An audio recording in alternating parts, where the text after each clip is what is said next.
Simple Simon, mix up, turn it up.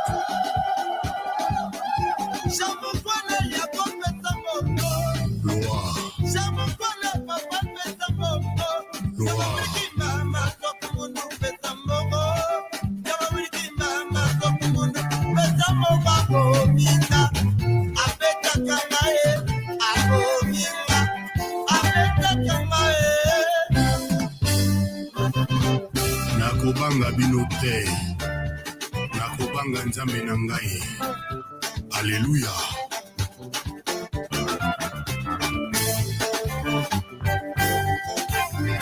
Chivundu.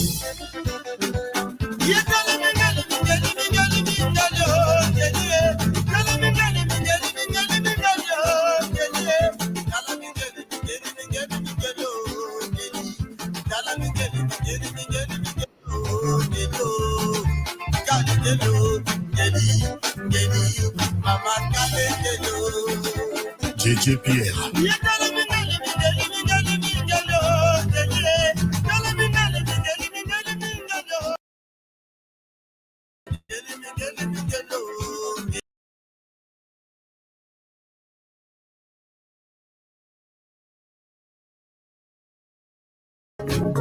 We don't feel like we real. Me, Pete, producer. We don't feel like we real. We don't feel like we real.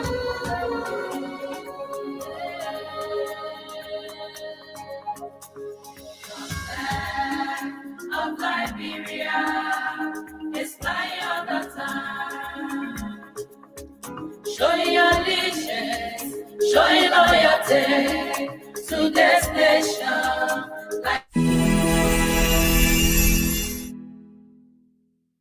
Dependable Airport Shuttle is here to serve you. Located at 2240 Grant Avenue, Northeast Philadelphia. For your travel needs to New York, Newark, Philadelphia, and more, we offer safe, reliable, and professional transportation. Whether it's airport runs, weddings, funerals, birthdays, group road trips, or any special occasion, Dependable Shuttle has you covered. Call today to schedule your ride. 212-5966-91119 Dependable Airport Shuttle is always on time, every time.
Of course. Yeah, but it's good to be here. It's another wonderful presentation. It promises to be. My name is Morris Desmond Brown, of course. A host of panelists will join us. I already see Mr. Mona Kishen, aka the General. He's already here with a pair of donut glasses and seeing through the lenses of politics and yeah, the man. General, you already bred. You know, you don't gotta be acting like Chancellor. Take it easy. Oh man, let my bluff. What kind of man? So, but first, welcome. It promises to be great. Our CEO will join us very shortly. We have a host of panelists this evening. Yeah, Monique Kishen will lead the conversation, but we have former Minister of Gender, Madam Julia Duncan Cassell will join us as well. We also have our coordinator for our upcoming initiative, James Johnson. So we already have our upcoming initiative from the Kia Humanitarian Foundation. Of course, we would definitely bring him on as well. James Johnson will join us here as we do it. And of course, so yes, it promises to be so fascinating. We'll have CEO Christopher Kia joining us. Madam Julia Duncan Cassell is also here already. Former minister of Liberia is flying all the time. Obed Jiba will join us as well, our station manager. Mr. Andrew Kier will join us from the United States as well. So it promises to be so mouth-watering and thought-provocative. My name is Morris Desmond Brown. At this point, I would love to just say good evening from my side to General. General, good evening. Yeah, good evening. Good evening. Yes, in the night in Liberia. And says Duncan, how are you? Good afternoon. Good morning. It's still morning here. Yeah. Okay. Yeah. Good It's morning, still and yeah. we stay. That's the time different. But anyway, this is the Kia Humanitarian Organization, the Kia Humanitarian Foundation. Conversation with the Vision Bearer every Sunday It comes on every Sunday by 2 o'clock in America and 7 o'clock in Liberia based on the time difference. And we'll be having a lot of topics today, but our main topic is on agriculture. How can we encourage our youth into agriculture? And we'll also mix it with politics, and we'll want to hear from Duncan. But before we go that way, since Julia Duncan can give us an opening, and you have the time, man, say what you want to say, then we can move to the next step. We're not going to wait for the other people. They will come on later on, but we want to have enough time today to discuss a lot of things. Yeah. Well, let me again say thanks to the Care Foundation and to the station manager.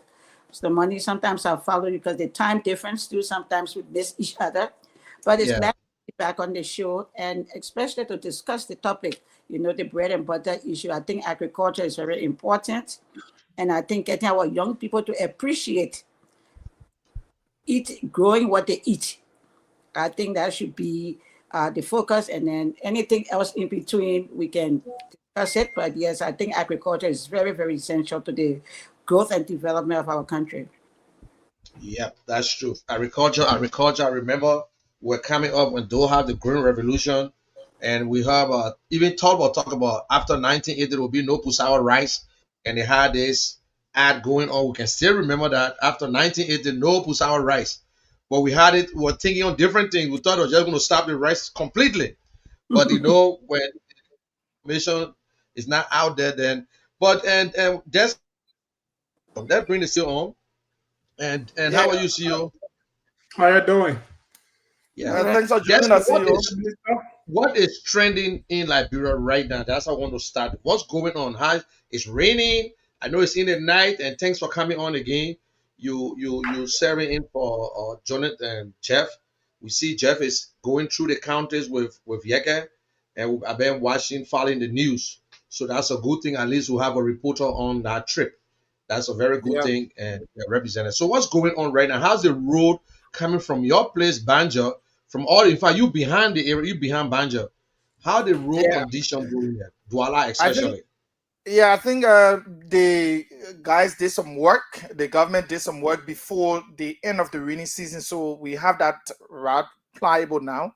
At least the pavement stopped around the Lokintown Cinema. Those of us that are familiar with that terrain, the pavement is from the Vitam all the way towards the Lokintown Cinema. So going from Lokintown Cinema towards the Douala end, it's not that bad, even though it's not paved, but it is pliable.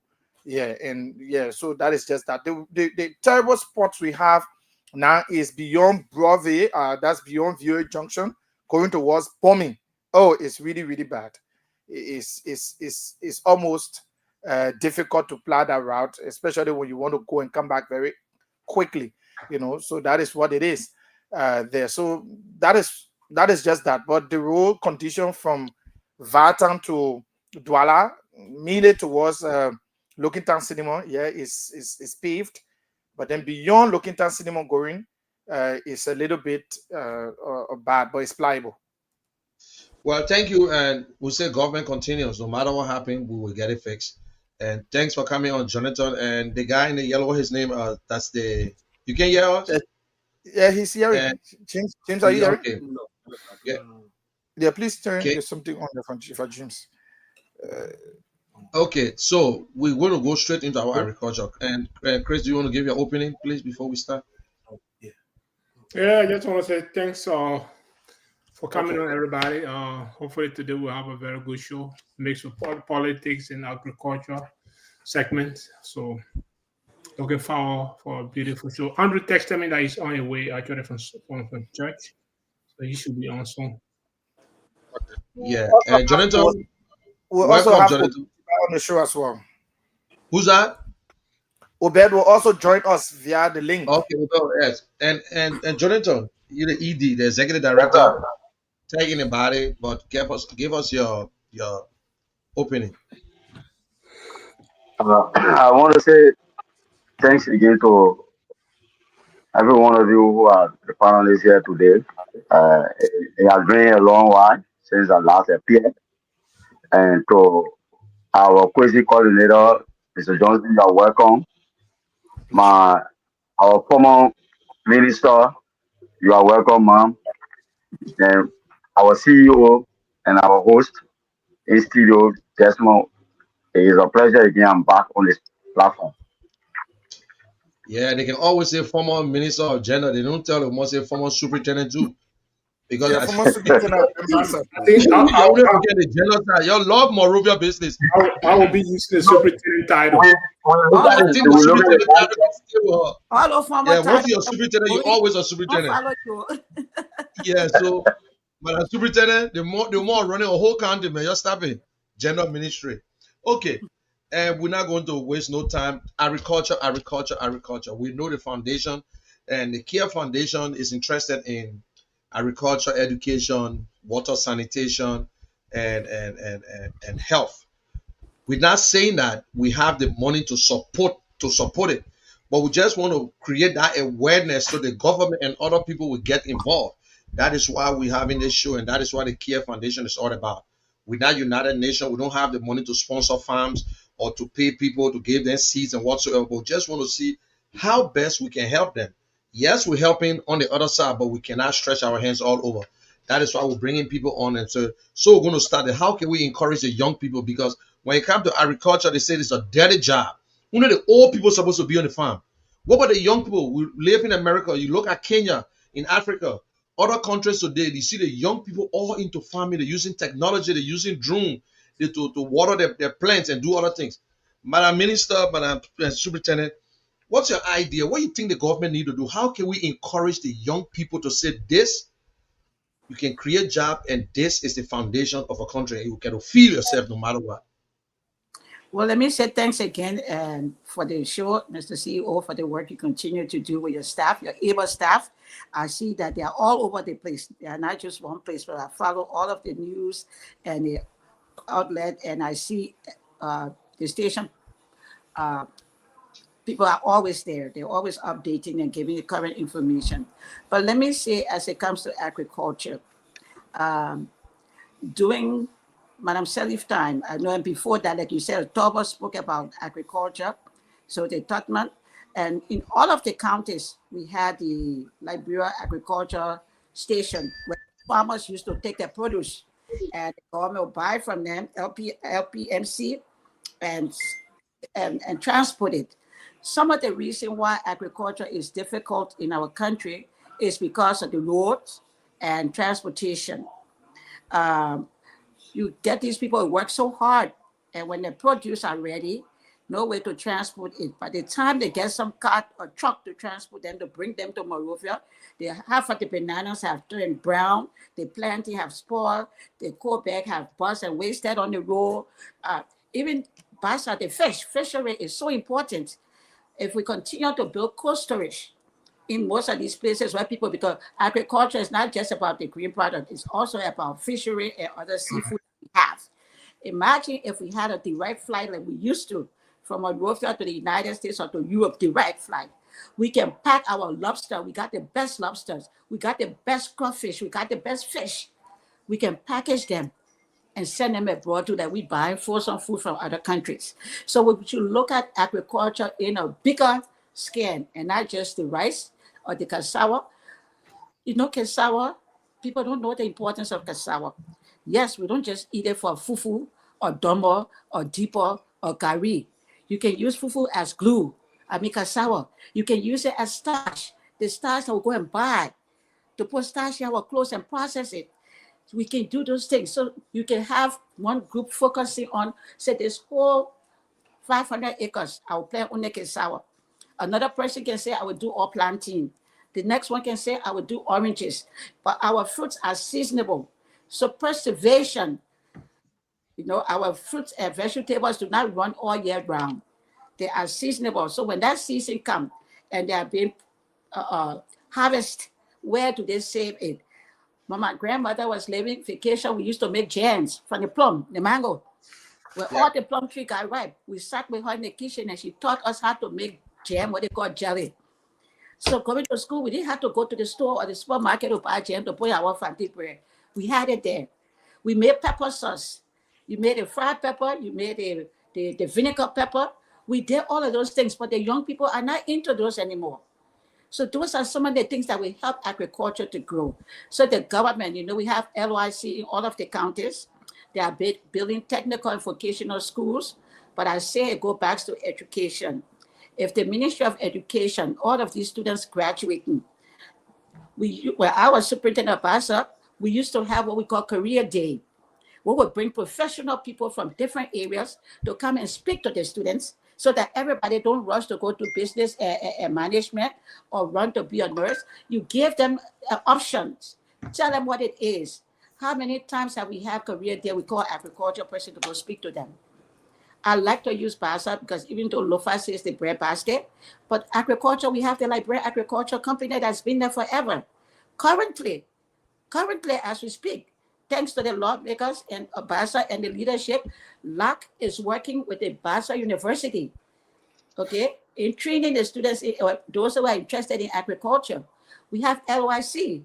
Just yesterday, I was surprised, I was happy to hear that they have taken 8 students from the LYC Center in Buchanan to carry them to train on agriculture abroad. And that when they come back to work with one of these companies or to work on their own farms and all. Students used to go to Burkina Faso. In Benton now where they're carrying the less fortunate children, what they call in circles, that place was made for young people who wanted to learn agriculture. That facility was functional. We had people come and teach our people. The biggest cabbage used to come from them. Bitter or eggplants. We have the soil. Anything you plant in Liberia can grow, but it has to be organized.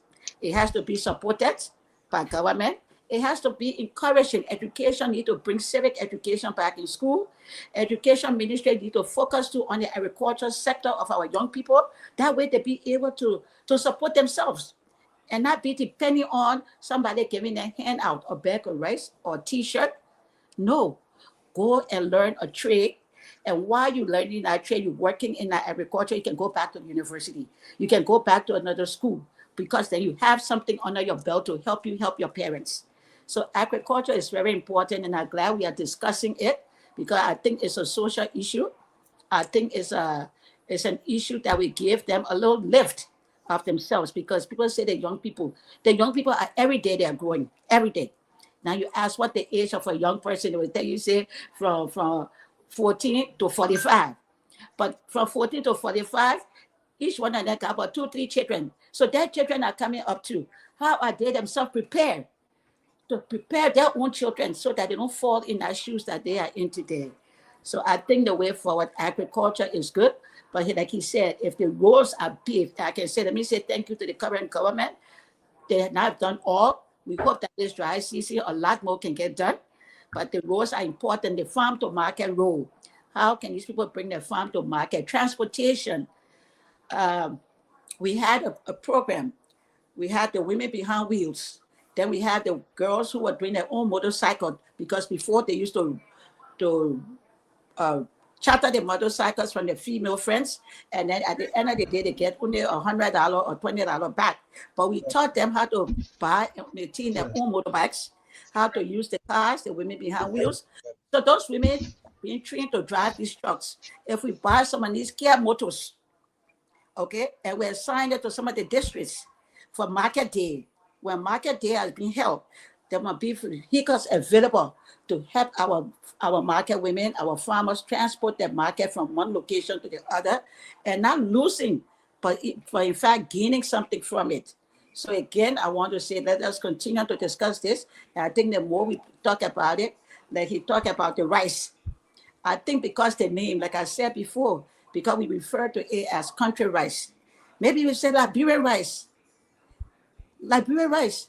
I went to Lofa, the women would grow all the rice, but they would leave it, sell it to others, and they come over and buy the Chinese rice. Yeah. Why? Because we not eat our own food and it's so nourishable.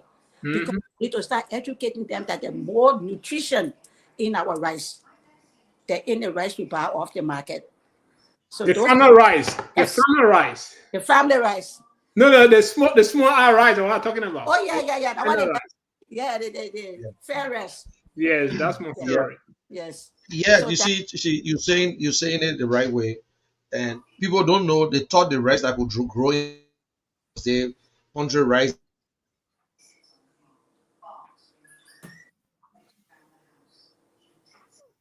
Channel, are you there? Right. Yeah, General, can you hear me? Okay, let's see. Take Yeah, take your take it line from there. your line is coming in internet, distorted, please. internet. I told you, I said you have to go to your Understand? internet provider. They gotta give you discount on your internet. So and Your internet is bad. The internet, everybody like, bro. Then God, I see you No, talking. this I'm man, talking. he's in New Jersey. He's trying. He too You know that busy. the CEO talking to you, and I was talking about the CEO talking to you. So you get what you content. yeah, the internet from Liberia, please. No, our internet using, and I beg you, don't put it on our internet. Oh, yes, stable. Yeah. So let me come in. So when we talk about agriculture, right, it has to do with you're talking about social and also economical stability in Liberia. The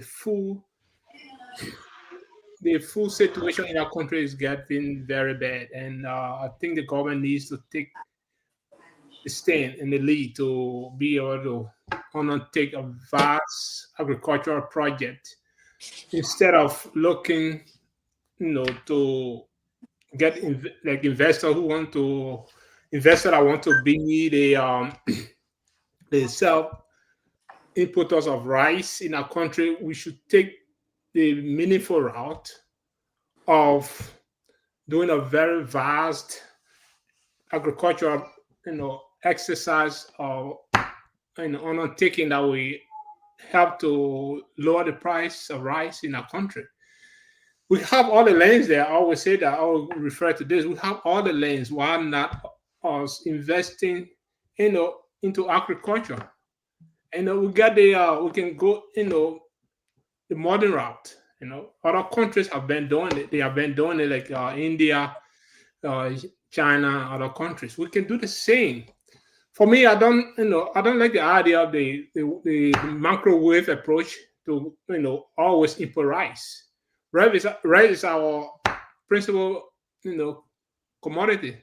We should be able to put in more time to see how we can, bring down the price of rice by competing with the international, donors or contributors. That way, I think that's one of the outlets that can help to reduce the price of rice in the country instead of just, looking for people that can, import rice in Liberia. I think that's a cheaper route to go. The more stable route to go in that direction is to, we ourselves, the government has to take the lead to do a vast, agricultural project, farming, consistent farming, and see how we can, address the situation. This has started doing those regime, I think, probably before those. Some of you can, correct me. Green Revolution, go back to the soil and the requests. And we have not taken it seriously. And this is what got us in the situation today. Every day we're talking about rice, agriculture is not being taken seriously. And a country that does not have the ability to feed itself is at a precipice of, starvation. I always say that. So anybody wants to add anything you can say? I just wanted to, through that, what the minister said that, Okay, so let's bring in James to give his perspective on agriculture, and then we'll go to our ED, and after which just to know, CEO, the budget, our budget now, this year fiscal budget that has been submitted to the legislature is in the tune of $1.2 billion. First time in the history of the country. It is ambitious, US dollars. So it is ambitious enough whether we can get it, but we'll send you a copy of the budget this week so that you can view through it. So next week when we come, we'll be looking at what is allocated for agriculture, education, and the rest of it. But let's get James's thought on agriculture. What do you think? Yeah, when you were talking about the budget, I was just doing some scanning through the 2026 fiscal year budget. But let me begin by extending my compliments to the Kia family for the invite. My name is James Johnson, like Desmond rightly said, And it is a pleasure being on conversation with the vision bearer of this great institution. And the conversations being held today are very productive. They are helpful for the forward march of our country. So whenever we are given the opportunity to sit, and have these kind of conversations, we feel, very pleasant. So it is an honor. So I sat and listened carefully to, the distinguished former superintendent of Grand Bassa County and the former, Minister of Gender, articulate so well about agriculture. So, like you said, maybe another time we'll look at, from a broader perspective, what is the government-owned investment as far as the 2026 budget is concerned about agriculture. But I like to come from the angle of what role or roles can young people play, because I want to emphasize as a young person, what should be, the contribution of young people to agricultural advancement in Liberia. So when you're having a conversation of agriculture, that conversation is very important, because I consider agriculture as the lifeblood of the economy and the advancement of the country. You see that no country can make significant progress if that country does not prioritize agriculture. So I think it's a whole chain. And as the former superintendent was, having a conversation, I was trying to put the bits and pieces together. I think it starts from first with skills training, it goes to production, it moves to preservation, and then it goes to distribution. So there are a lot of opportunities along those chains, and as well as challenges. But I think we need to start from the rudiments, from the beginning. And the first place to start is at our schools. I don't know how many schools are teaching agriculture nowadays. Well, it is an imperative subject matter in many of the high schools we have around here. So I think that's where we need to start, the baseline, the rudiment. So having our young people who are in the secondary schools begin to have an appreciation or orientation of how important agriculture is to be considered as the bedrock or the bulwark of a country's economy would be very important. Maybe we need to start, to talk about something like future farmers. Maybe we need to open future farmers clubs in the very high schools, where we can provide not only theoretical knowledge, but have our young people get involved into practical understanding. So as they even progress from the secondary level and enter the tertiary level, even though there is a decreased importance that young people place in terms of selecting courses at the tertiary level. If you look at the stats, you will see that most people will go into the liberal arts, they will go into business and public administration as compared to STEM, and as compared to the science and engineering, as compared to agriculture. But I think, like we have done also with fishery, introducing the aquaculture at the level of the University of Liberia, we need to place more emphasis. So I think we need to start from the baseline. What can we do to incentivize, agriculture education from our high school level? Then as we progress, I think where Liberia needs to go now is to, even though, yes, stimulus can be provided for subsistence farming, but we need to shift to mechanized farming. And that is where premium needs to be placed on the government-owned investment in that direction.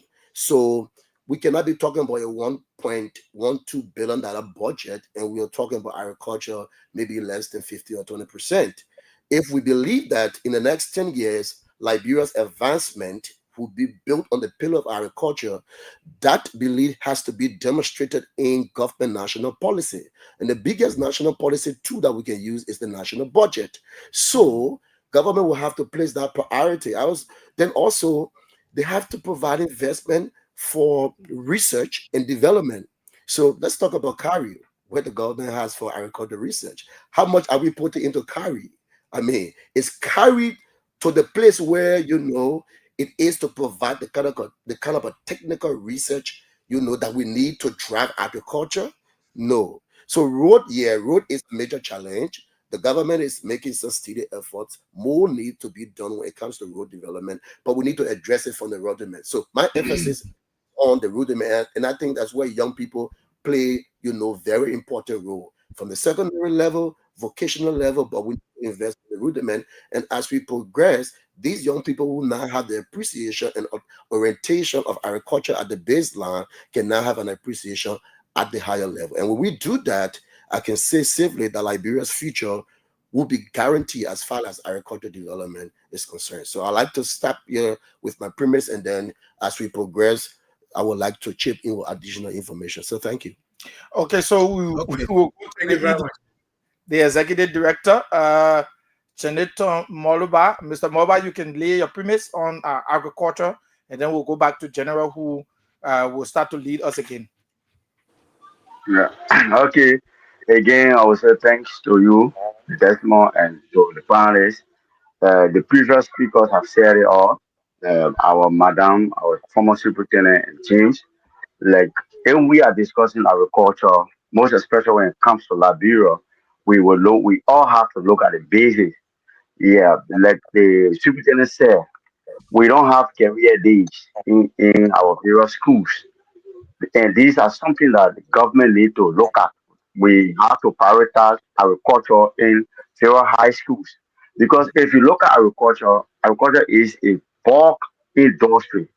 I never saw agriculture in high school till I entered the university at my 400 level before I saw industrial agriculture. I said, wow, industrial agriculture.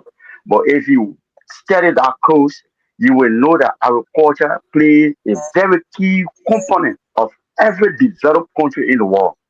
But here we are. We are in a third world country where we don't prioritize agriculture. Getting me? When someone will leave from high school, he goes to the tertiary level, and he goes or he or she goes and see agriculture, and he has no prior knowledge about it. So this is also something that kills the dream of someone having passion for the course or the subject matter. You, like James said, you have a lot of people going to the labor college or the business college to find people going, most especially in the sciences like agriculture, engineering. It is tough because people don't have that mind. We don't have the basic of this importance of these courses.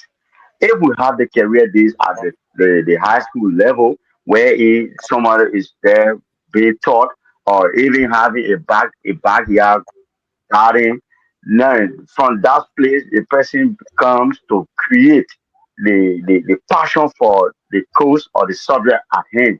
But here you are, we don't have anything. And looking at our country in the past, Liberia used to produce our own rice, but based on the past, of some of our leaders, they felt so disenchanted, they felt that they were marginalized. Boom, our rice royal came into being. Liberia was producing rice on up to 1979, wherein our brothers, I was seeing indigenous, they went out there to get education and they were being manipulated by the white out there and say, oh no. And that's why I brought the West riots and 1979. So we can still, government still need to, like we have a 1.2 billion now in the current budget, first of its kind, but it is going to affect the commoner in this country, more especially when it comes to this sector, when it comes to education, when it comes to agriculture, when it comes to health. That's the major question. I was going through the budget. We have the legislature. Their budget has been increased from 41.5. They have been increased to 51.5. 173 lawmakers. So we are yet to go through the budget entirely to see what is in it for agriculture, what is in it for health, what is in it for education, what it is in it for infrastructure, road connectivities. Like the minister, the former superintendent said, one of the major factors is road connectivities. The people in the little we in our chat room, Jeff, we currently have one of our journalists in Popolu. If you see the road over there is very deplorable. Now you got somebody there having their farm and they want to take their produce to the market. The road is cut. I was listening on Yeke Koroba page. He was blasting. Yeah, that the road is cut. Blasting at Budikan and the senator from one of the senators from that county. So these are also some of the factors that are making people to not have the passion for the subject matter. But it is very important to every growing nation to produce. Over the years, if you look at the number of importation of rice in our country, tons of millions of tons of rice comes to the country, and those are where our resources, our finances are going. So if government try to mitigate all of these things, to prioritize agriculture, we will continue to save a lot of money. So I will stop here. As we progress, we'll still provide information, most information. Okay, so before All right. General comes in, General, before you come in, before we move on to the next round of conversation or the next stage of the conversation, we'll attach time to what we do so that we'll be able to exhaust some of the key things we want to talk about. So if you're given the flow to talk, please stick into time and just push the legit points that you have jotted down so that we can, go forward. So yeah, let's welcome Mr. Andrew Kier, who has also joined us, one of our panelists from the United States of America. Please, if you're not talking, let's mute our mics in the background so that we can have some distortion during the show time. So let's go back to Mr. Kishen. Mr. Kishen, you can take over. And I Let's go welcome to Andrew. Mr. Andrew, what? He was running late. He just came from church, but agriculture right now, we're discussing agriculture. I know you're following it. So, yeah, good afternoon from my end, and good evening to listeners in Liberia. I want to also welcome all of you on the platform. Our former Minister of Gender, Sis Julia Duncan Cassell. We want to also welcome you. Thank you for coming. And I'm actually late from church, so I know all the songs have been raised. So I don't even know where to start. I was not actually listening until just a while ago. But the topic on the discussion is something that we've started with some time back, and now, like I said before, this topic is a very broad topic. In fact, it should be a national anthem that we need to sing on every Sunday of these discussions. And I also mentioned from last week that we are opportune to have the president of the Republic of Liberia, who is more familiar with this national concern when it comes to agriculture, someone who led a major sector and the ministry that is concerned with agriculture in our country. So we are yet to see the milestones that we had in yesteryear. So, and I said again before that I have not given up everything when it comes to progress that we may make along the line. I hold the president very, very responsible for now to say that he's yet to deliver, and I believe that I believe that he will, and as time goes by. But agriculture is very key. One of the things we also talked about before, it reminds me of the late days when we remove religion from school.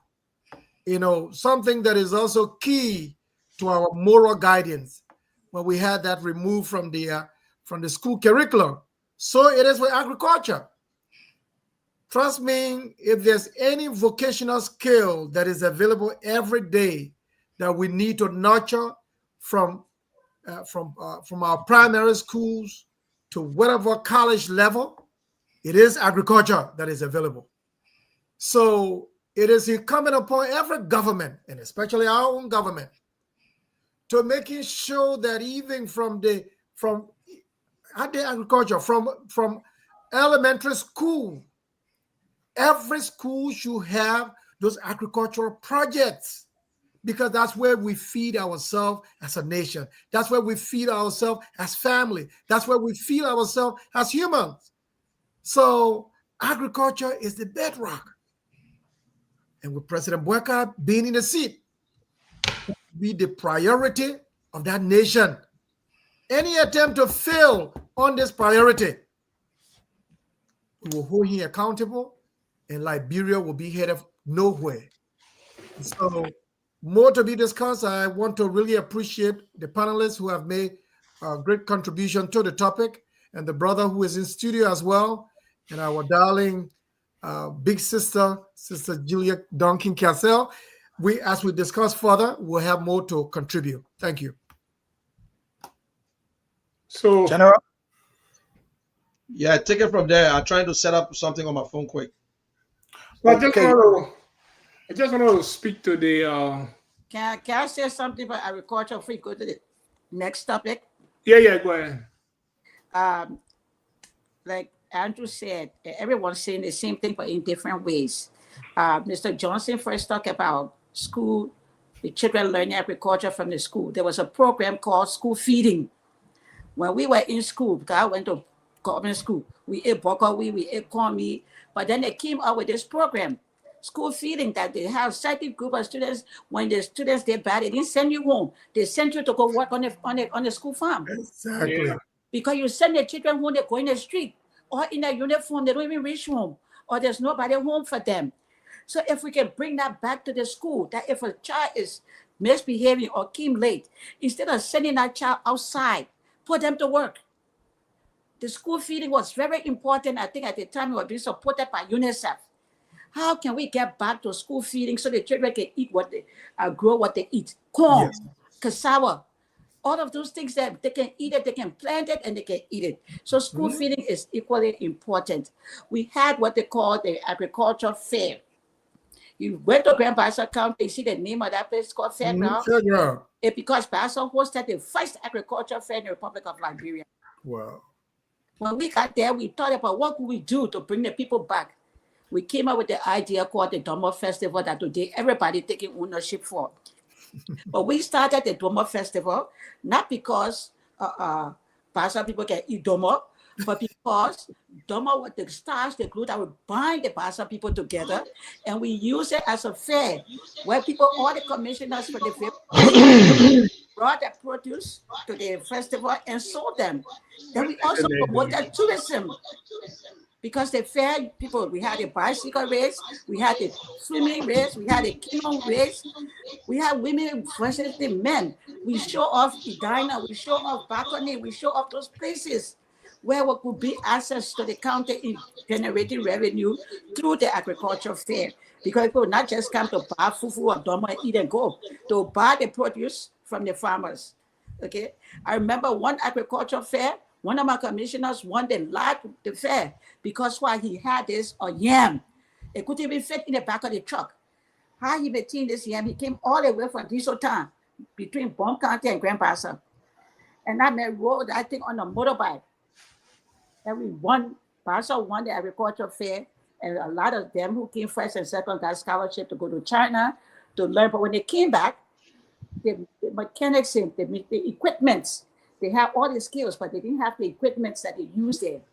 And we had asked the Chinese government at the time with others that if we educate these people, you need to provide the necessary equipment, the storage. Where do they keep their food? Those are all things that need to be tied to it. Fishery is doing very well now. We'd like to see the other aspect of agriculture go down that line and start building. As you build, fix the road, you build warehouses for the people to store their product. You buy transportation, the care motor for them to be able to transport their produce. So that's what I wanted to say on that. But the school feeding was very good program. We need to go back to that. All right. Yes. I just wanted to speak to the fact that Desmond, you said something about the budget, 1.5 billion. Yeah, 1.2. 1.2. Yeah. 1.2. 1.2. Yeah, Either way. 1.2.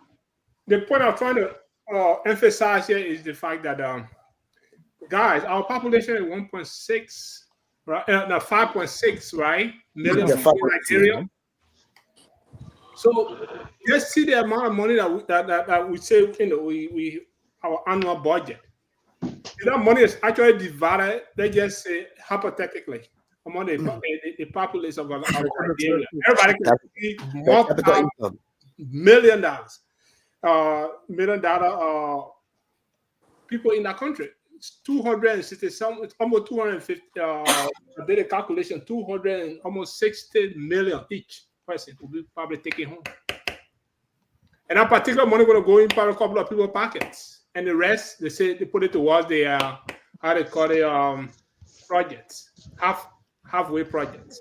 They would take the core amount of it, and maybe like they put maybe 100 million towards from ministry, but 100 million are going to that ministry. The core value of it will be divided among the some of the ministers and his friends and other people, and maybe 5 million or 3 million will be used for any project they're trying to undertake. So what I'm trying to interject here is the fact that that money is too much. If we really use it as it's supposed to be used, the country can come out of poverty, guys. But money, like we get misplacing the priority of using the money wisely. Like what we get, keep spinning in cycles, thinking we're going somewhere. But vertical is the one that killing us, thinking that we're running a race, but we're running in cycles. And when you're running in cycles, you suffer from something called vertigo. And your eyes start turning. Now I want to say. So okay, let me come in. Just a minute, General. 1 minute. Let me do something here quickly. There's an adjustment I wanted to do, but like CEO said, we'll go to General now. General have a say on that. But again, when we start to talk all of these things about agriculture, especially the mismanagement, if you look at the budget, 80% of it is just going for recurring expenditure, buying goods and services. It's just the same thing going in the pockets of. Yeah, that's right. Share this information for progress. Yeah. I just wanted to share this information for progress. Maybe we can build on it. I just looked at the budget, and I look at in 2025, the fiscal budget that we ended, the government allocated 16.75 million. If you looked on this budget 2026, there is a decrease. The government is allocating 13.5 million for agriculture. So it shows that 3.50 million decline. So there is a decline in investment in agriculture. So maybe that conversation. I just looked at it. Government is not prioritizing agriculture. That's why I was coming. It's good that he talked about it, and and I show it's on the website there when it comes to agriculture. Even the United Nations made it clear. I think it was 6 years ago. Say, listen, for third world country, if you really want to invest into agriculture, your national budget, at least 10% of that budget should be allocated for agriculture. Before we had 0.1, then we had 1%. Now they're increasing the budget to 1.2. We don't even know what is in the budget right now. They're going to now they're increasing the legislatures or how they call it, legislative engagement from 30,000 to 100,000 gone. The president budget increase, everything increasing, but agriculture is coming down. They will pretending as if they want to invest in agriculture. And there's the thing. My question here: how they used to bring the food before when we never had roads to Monrovia? So even if you say you paving the road to agriculture to all the farms, you're not even investing in the farms. So even you pave the road, there's nothing there. We're not even investing in it. The young people are not into it. The people are older people. We're not encouraging investors to come in. Look at Nigeria, Ghana, and it's Nigeria, Ghana, and Rwanda. Yeah, Rwanda is Ghana, Rwanda, Nigeria, and Kenya. Kenya. They're moving. While we stay sitting, and since Duncan said something, the agriculture from the fisheries, we got one of the best shrimp. I remember Moserado Fishing Company used to ship their shrimp to Japan. People come to Liberia and buy all these things. Why now? What different than now? And maybe we're just fooling our people. What is going on? Because government got to get involved. Individual going there, you spending your money and you operating your farm, you still not getting nothing from government. You need equipment, you got to pay the people, you got to do a lot of stuff. Government invests into these things, private and do other stuff. But we're sitting there, we can cry from now to judgment that we need to hear from the government. That's why we need to push these topics. We should keep on this agriculture every Sunday, even if we'll change, but we should talk about agriculture every day. It's very, very important. Like what Andrew said, it's very important. We have an agriculture president. We beat on president. We had he played football, but Lone Star went nowhere. Now we have an agriculture president. We expect for agriculture 3 years. That's a long time to start something. You gave yourself 3 years from the day and you invest in agriculture, you will have a result in 3 years. Yeah. So we have an agriculture president. We should hold him responsible. He was from LPRC, LPMC. He understands agriculture. Then let us see the results. Let's all come in. Andrew or Stace Duncan or someone else can come in. Yeah, I can come in. Let me say, okay, let's start from ourselves. I have a farm. So if all of us here have our own farm, we can see how we can help. We Because need to see the picture of the farm. Show us some video. I like that. I like that. Evidence about your farm. But every time a general I says tell you, you're lying. my man Not James political farm. on the other side, he said, what a fire. Yeah. Because he has a farm. President, we are told he had 2 farms in San Luis to eat the food out. No, I have a farm in Bassa. My farm is in Ninkley, right after you cross the St. John Bridge. Yeah. On the left-hand side, going towards there where they got your new rock crusher there, my farm is there. But notwithstanding what I'm saying, besides the food crops, I'm in America. I see people bringing soursop from Kenya. I see people bringing hibiscus flowers in my yard. You want to say, well, I got all colors of hibiscus flower in my yard. But we didn't know the importance of these things. Yep. Also part of the thing that we can develop. We got the morango trees. Look how much money people are making from those things. So all about it, that if the agricultural sector starts to improve, we start looking at other avenues, okay? Because we have a lot of stuff that Kenya has. But Kenya has a system and they have a support team. Yes. Okay, like I said, I have a farm. I come in, go apply for a loan and see they will get to me to buy me. They will not give it to you. They can give it to you. I got a children who play the football team. I read it. Sometimes go sit down, they'll beat the doma. We eat it right there. They work, they get a jersey, the football. Yeah. The 2 or 3 that are good, we sponsor them in school. But those are the kind of things that each of us do. Yes, we can talk about it. But if we make proposal, we need to come up with something and say, let's start from here.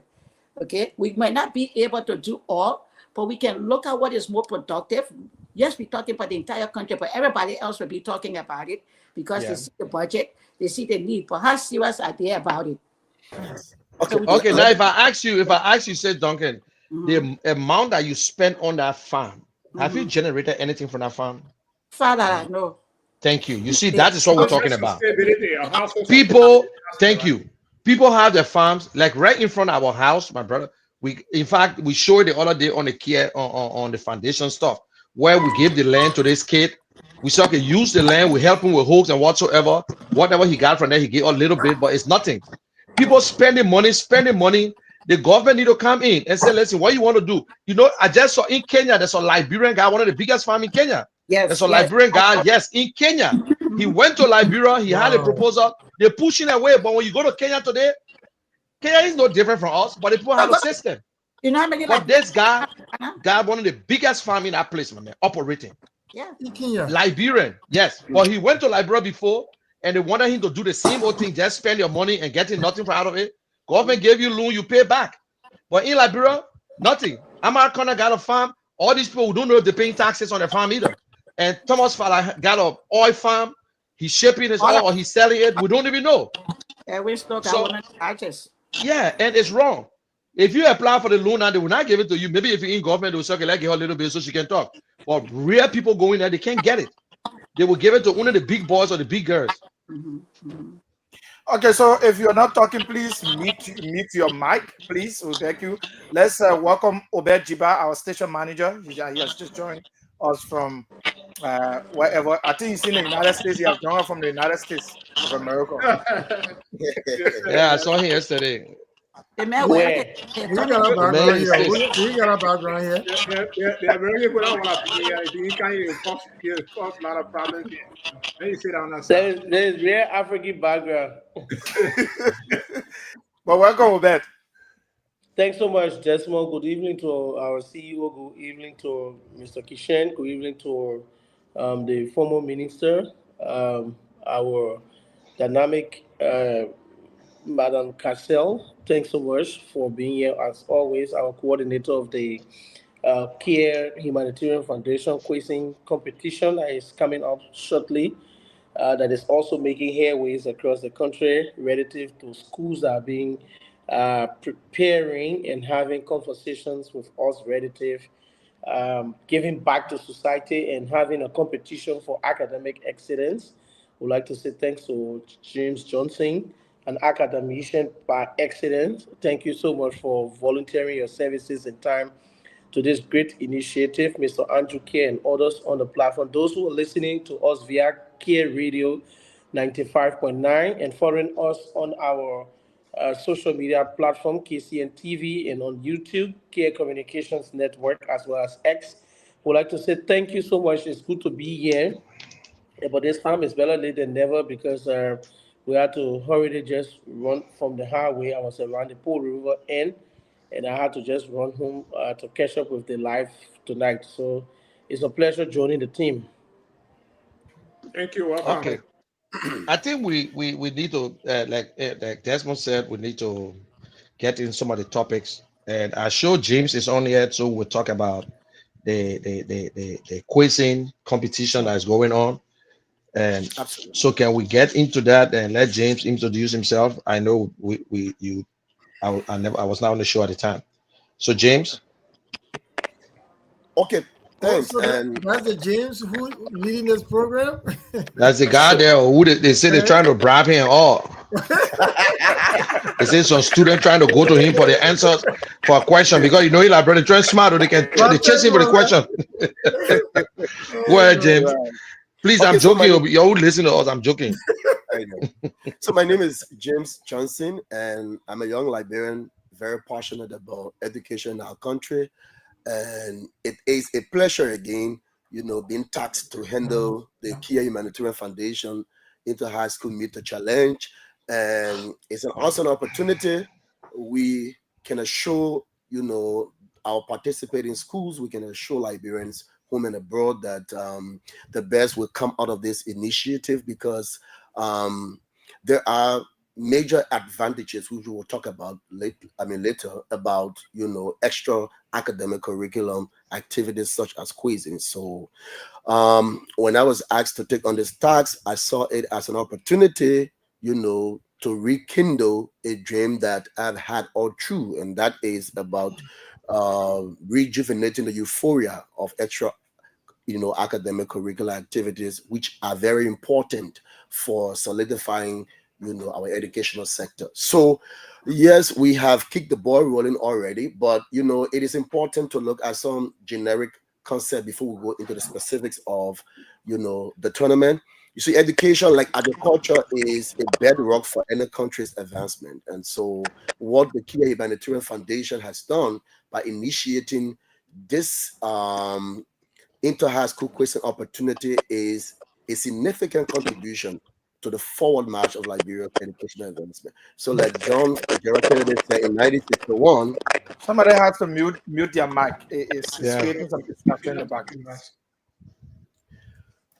Okay, so in 1961, the former United States President John Fitzgerald Kennedy, addressing the U.S. Congress, said, "Our progress as a nation can be no swifter than our progress in education." And in 1964, Malcolm X also said, "The passport to our future is education. And yes, our tomorrow is guaranteed by those who are prepared for it today." So education is the bulwark, the foundation for any country's, you know, advancement. So extra academic curricular activities are very important because when you look at Meet the Challenge, we will call quizzing Liberia, when you look at debate, you look at essay competition, you look at poetry writing, all of these help to make, you know, our young people hopeful for the future. Mark.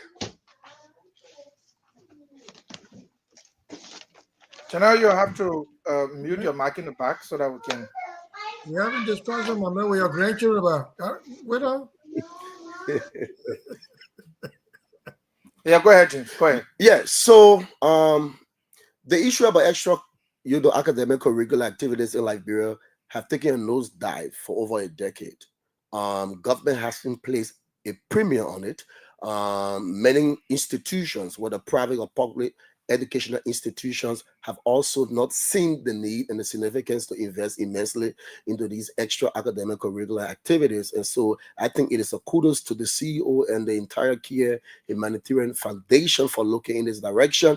And so what we are talking about here is an initiative which we are about to roll the maiden edition, the inaugural edition. So $1 million Liberian is being invested in this process. That includes what we have set aside for cash and non-cash accolades for our young people who are participating, and as well as operational activities. So we have divided this project into 3 phases. Phase 1 has to do with identifying the schools that will be participating, mobilizing the schools, and also having an acquaintance and orientation meeting with these institutions.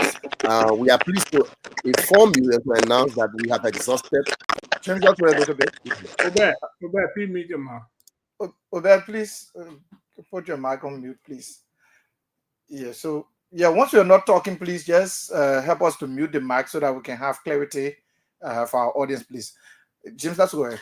Yeah, so I was talking about phase 1 of the project, and phase 1 has to do with identifying, mobilizing and having an acquaintance and orientation with the invited institutions. So we selected 8 different major high schools across Montserrat to feature in the inaugural edition. And these 8 different schools are drawn from different, geopolitical region of the county. So I would just like to run quickly to look at the 8 schools that will be featuring in the maiden edition of the tournament. So we have Riggs Institute. Riggs Institute is located in the township of Virginia. That is across the St. Paul's River Red Bank. We also have St. Mary's Catholic School. They're right there on the Bruce Road Island. We have Jimmy Jolocon. They're also on the Ghanarsville Belt. We also have Sister Shirley Coleman, also in the Ghanarsville Belt. We also have Amos T. Tabia. They are in the Painesville region. We also have Muslim Congress. They are in Central Monrovia. We also have the College of West Africa, also in Central Monrovia. And then we have Tottenham, one of US Tottenham, which is, a government-owned public institution. So these are the 8 institutions that will be featuring in the maiden edition. And so far, we have rated these institutions. We've solicited their consent to participate. They've consented already. And we were here on Wednesday, and we had the first orientation meeting with these schools' representatives. And they came, and then we were able to look at some basic and specifics of the tournament. We talk about the rules that will govern the tournament, how the tournament is going to be conducted. And these schools are now in high gear. We will now be transitioning to phase 2, and phase 2 is where the schools will have their own preparation, and then we will be officially launching the initiative on the 21st of November. The launching exercise will take place right here at the facilities here. And of course, on the 24th of November, the tournament will kick off. And all games will be broadcasted live. The quizzes will be right in our facility. There will be live broadcast of, all of the games that will be played. And at the end of the tournament, we will, of course, on the 1st of December, visit the campus of the school, the winner and the runner-up, to present the cash prize, that has been set aside. And of course, we have 216,000, I like to say whooping, 216,000 Liberian dollars set aside for the first winner. And then we have 144,000 set aside for the runner-up. We also have medals, we have certificates, we have trophies that will be presented to the schools that will walk away, as winner and runner-up. So these schools, of course, the draw will also be done on the 21st. So at this stage, all of the schools are in suspense. You know who's participating, but you don't know who you are playing until the day we are officially launching, which will have the draw. And so that's basically what it's going to be like. The prospects we're looking forward to see, with additional resources and consideration, because one of the issues that keep coming up is almost all of the schools in Montserrat want to be a part. And of course, we cannot have all of the schools at this stage of the competition. So we are telling them, we think that there is a prospect. This is just the inaugural edition. We look forward to, rolling up a broader initiative where we have schools for each of the 17 districts in Montserrat participating, and as well as going across the county. And it's going to be transparent. I heard Mr. Kishin was doing an S-breaker, but it's going to be transparent as the word transparent will be, because we will be, in fact, I will serve as the lead moderator for the tournament. We'll have a couple of individuals joining us, and the questions that we will be using for the tournament will not be questions that the quizzes will have, pre-knowledge about. It will be questions that will be kept very confidentially, and because that will be the essence of aid, testing the academic abilities of our young people. And to ensure that you have the maximum or optimum is to ensure transparency. So of course it's going to be transparent. We've assured our schools that it's going to be transparent. All the rules speak to the transparency. So again, we'd like to thank the CEO for this worldwide investment. I was looking at the budget for education, and I'm trying to see what does the government have to do in terms of investing in these kind of initiatives. I was so shocked to see if our investment for STEM, that is science, technology, engineering and mathematics. I was looking at the budget, just a little $210,000 Liberian dollars. That's what the government has for that.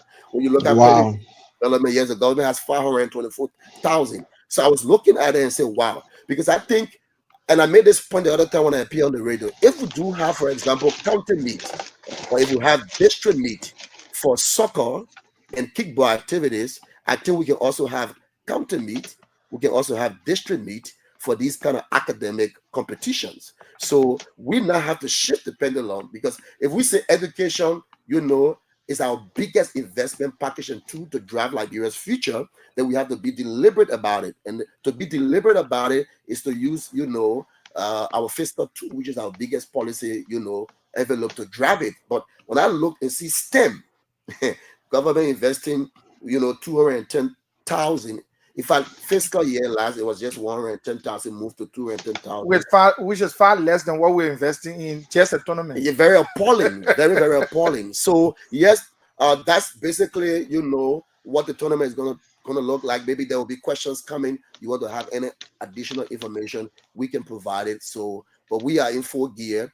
Our young people are getting very excited, and I think since Mr. John Colley tried to rejuvenate and rekindle academic meet the challenge in Liberia, and I think he got discouraged because there were not much incentives for national government and partners that have based on decreased attention and importance. I think Kia Foundation is stepping in the shoe of history to rejuvenate competitiveness in our field of education and our field of academia, and I think that's the right way to go, because private sector individuals should also complement national government efforts.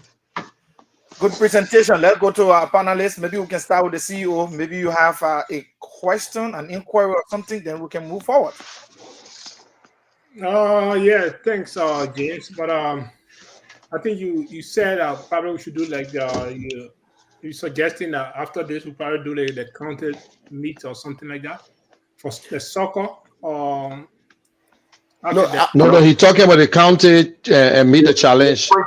Because Okay. The company has counted meet activity for kickball and football. Okay. So maybe we need to see where Monster Rider is represented by brilliant young people who are seated, on the question bench, going against Maryland, for example, going against Grand Crew, for example. That would be, a national stimulus, a national, incentive to complement what Kia, institution like Kia is doing. So the government cannot just relax the burden on private sector actors. The government has, an elephant share of this responsibility. So I was just, trying to look at whether it is possible that we can look in that direction to begin to have district, academic county meet, and the same with counties.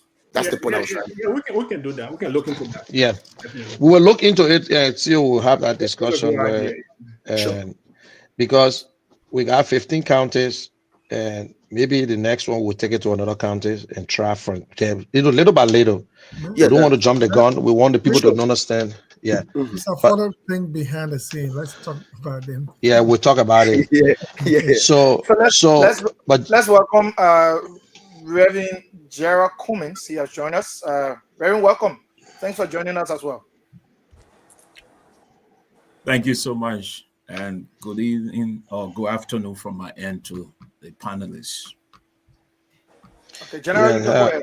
Yeah, James, thanks again. And the presentation was well understood. We got everything, and we hope that it come up well. And this is the first time we're trying it. From this one, it will determine whether we can continue. So we pray that everything will be okay, and let the students. We it's part of our program. We have education on that, so it's all part of the program. And we want to say thanks again to the CEO for allowing to accept this, thing. But we hope it come up well, James. We're behind you. We want it to be Rest assured. successful. Yes. So let us do it with our utmost best, honesty, like you said already, and we'll make it transparent, and they will see it live. Even if there's a mistake, let us see it live on Facebook, because I know Yeah. how sometimes we carry things and we just assume, yeah, so that man behind he eating all the money. We know how to work, so we don't worry about it anyway. Sure. But let's open it up to other people. And Andrew, you have something to add on, and then we'll go to Jerome, who just coming to say something. Yeah. No, Jerome will be the last. Yeah, you.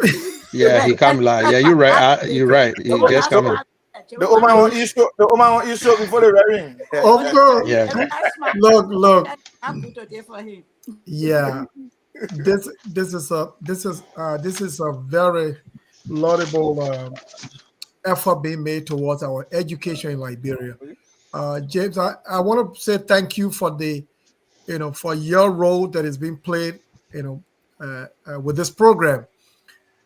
I almost said to you, you've taken me back to normal days. When we were in the Catholic school and saw other schools competing and other schools in Monrovia. And I know where my Catholic school from Buchanan, Buchanan was another very tough Catholic school in Liberia. But this is so nostalgic. I'll be very frank with you. This is a program that I look forward to seeing how this is going to go. Mind you, this is a national. It's going to put a challenge to many institutions, especially as to the alignment of schools with the national academic curriculum. How well are institutions situated in impacting knowledge into their students, and that's standard. So this is also an effort to challenge the standards of all other schools. We look forward to seeing it very bigger beyond Monrovia, that the rest of the counties can partake in that. And it's going to be also more or less asking school to really look within yourself. How well are you situated? It's going to be highly competitive, that other schools will want to see exactly where they stand. Right. As students will want to see exactly where they stand nationally. Look, those days for Tottenham High School. I mean, when Tottenham High School, the tournament. Oh God! And, I am Very so good happy tournament. with what is obtaining, and it tells me that we're going somewhere. I want to thank the CEO, for that dream, to making sure that the educational aspect of this foundation focus is adhered to. So, guys, and the coordinator of the program, trust me, the standard you will set will go a long way to determining where we go from here or how we feel in the end.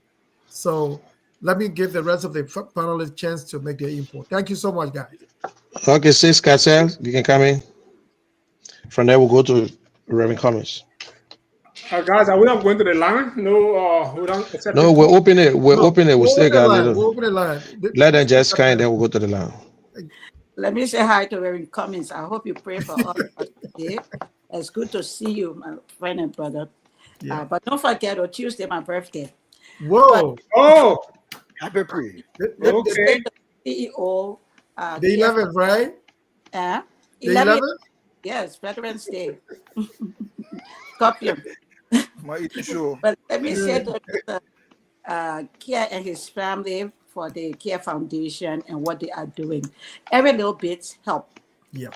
Every little bit helps. Every drop fills the bucket. And to Mr. Johnson for his passion for education. He's been admired from the background, so I know from where he's come from. The two young people, I don't know, Uriah's not young anymore, but Uriah's into that sector, for bringing back the quizzing contest that Andrew said. Those were things that were being done before. When I spoke about career day, every student does not want to be a police. Everyone does not want to be a politician. Yeah. Some want to be educators. Some want to be medical doctors, lawyers, dentists, pastors. But you have to guide them in that process. And so with education and ministry, having these career days before our kids, our students graduate, they can make sound decisions because they would have listening to professionals. And they say, oh, I want to be like that person. Oh, I like that profession. Let me go there. Everybody say, oh, the police hiring today. Oh, that's not what so.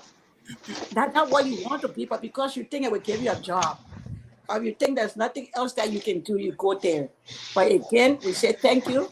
But I think with this program, we need to look at the chairperson on education at both House and Senate. I know at the House, at the Senate is Senator McGill. At the House, I've forgotten who it is, but it's another gentleman. But as Minister of Youth and Sports, and that was some of the reason why Ministry of Gender, we added the children and we added the adolescents. Please mute your mic if you're not talking, guys. Because when you talk about Ministry of Youth and Sports, even Federation of Liberian Youth, I was the first female president for Grand Bassa Federation of Liberian Youth when it started. But people think when you talk about this organization, you're only looking at boys. Okay, youth and sports, when they talk about football, we just forcing them now to appreciate kickball and make kickball a national thing it is so they can go further too. So everybody, people who are going to this debate, the American Center for Information used to do that when they have all of the libraries, the reading rooms in 5 out of the 15 counties. Those 5 counties that were part of it, they used the students, they used to have the quizzing contest. You got the chess contest now. You got young people who are so interested in chess. In order for you to play chess, you have to be smart. You got people who are doing this. So I think there's a need that the foundation, along with other educators, meet with the 2 lawmakers who are chair on education and see how they can approach the minister so that can form part of the curriculum because it's so important. It's so important. You got young students now who just sit to a tire shop and doing math by themselves because thank God to internet now. So there are a lot of things they can learn, but they need to be guided. And that's where the foundation comes in. With the program you have set up, I think it's great. I think working in Montserrat because you have to be able to control it. You can't just spread yourself so wide and run out of control. But again, we say congratulations. We'll come back home. We'll pay attention to one of the show and see how we can be a part of it. Okay, come in, Gerald. Before you, because I was rushing out, I got somewhere to go. Thank you, Mr. Happy birthday in advance. Thank you. Yeah, thank you so much. I'll give you a call. Thank you. Happy pre-birthday. We pray for you too as well. I know you'll call me later, so okay. Thank you. Okay. Come in, Gerald. Okay. Thank you so much. You know, I want to use this opportunity to say to Chris, thank you for being farsighted. I think these are the kind of things we need in our country: innovation, creativity. And to Brother Johnson, thank you as well. Because when I sit here and listen to you in your intro, it took my mind all the way back. Morovia Demonstration School, Jimmy Jolokon, the University of Liberia. Oh, yes. I've been saying to myself that there is nothing called, in terms of recreation for the young people in Liberia, nothing. Every community you look in, the proliferation of ghettos are on the increase more than where people will go to have intellectual exchanges. We're not talking about just politics, but in terms of the educational sector. So, Brother Johnson, kudos to you. And we pray that God will guide you in the process, because this is a good opportunity for the young people. I remember many years ago, my granddad, his soul rest in peace, the late Harry Gray, when we taught on opening the biggest radio and television station and newspaper in the country. One of the things he said to me was, one thing is see young plants as to educational sector, like the former minister said. Some people want to be pastors, some people want to be lawyers. We all don't want to sit at the Hatay Center and argue on constitutional issues when we don't understand the legal ramification of the constitutional issues. So this is a golden opportunity for the young people, you know, to bring the young people to a place where they can exchange ideas, they can be challenged. Most especially, you got good sum of money in the race. So I think the teachers will work overtime, and I can tell you free of charge. I know my alma mater, Jolocon, is not a school to play fun around. The boys are sharpening their skills and they're getting ready. Everybody knows Jimmy Jolocon. You're blowing your No, but during the WIAC, during my days in high school, during the WIAC, Convent beat us 1 point because we never read 12 night. So Convent took first place during the WIAC. We took second place, but had it been that we had a good literature instructor at the time, we're going to beat Convent. So this is a golden opportunity. So Brother Kia and to the Kia Foundation, thank you so much. Thank you.